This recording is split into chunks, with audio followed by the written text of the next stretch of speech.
Princesa Subterranean River National Park. Ito ang pinakamahabang underground river sa buong mundo. And sa mga first time po ako may matakot ka, kasi po ako first time po na mag-iselekta natin sila po yung grupo ng survivors. Nandito po ako. I'm okay. I'm good. Pag nawala na po yung ilaw ko, wala na rin po ako. Ang dami ha. Nahulog na po ako. Okay, yung dark part po, yun po yung water level kapag tumataas yung tubig. Pero napapasokan pa rin. Pero kapag high tide po, nakakapasok pa rin naman po. Hindi na makalabas.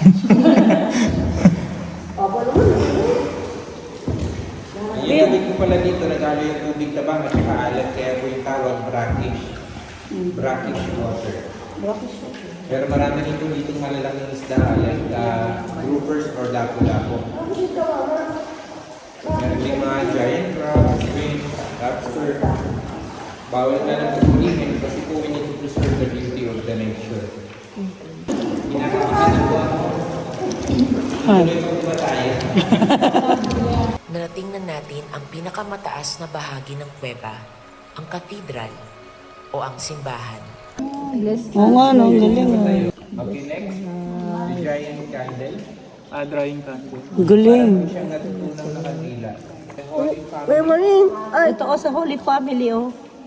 The nativity scene. Makikita niyo po siya sa kanila. Bawal ito.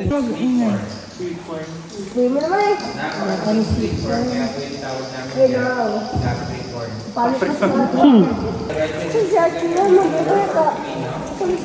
And 1/4 of sayote. Yung ano. Combo pet and the world's hardest peanut. Napakatigas mo ng peanut na ito. Hindi makagat. Ano yan? Oh.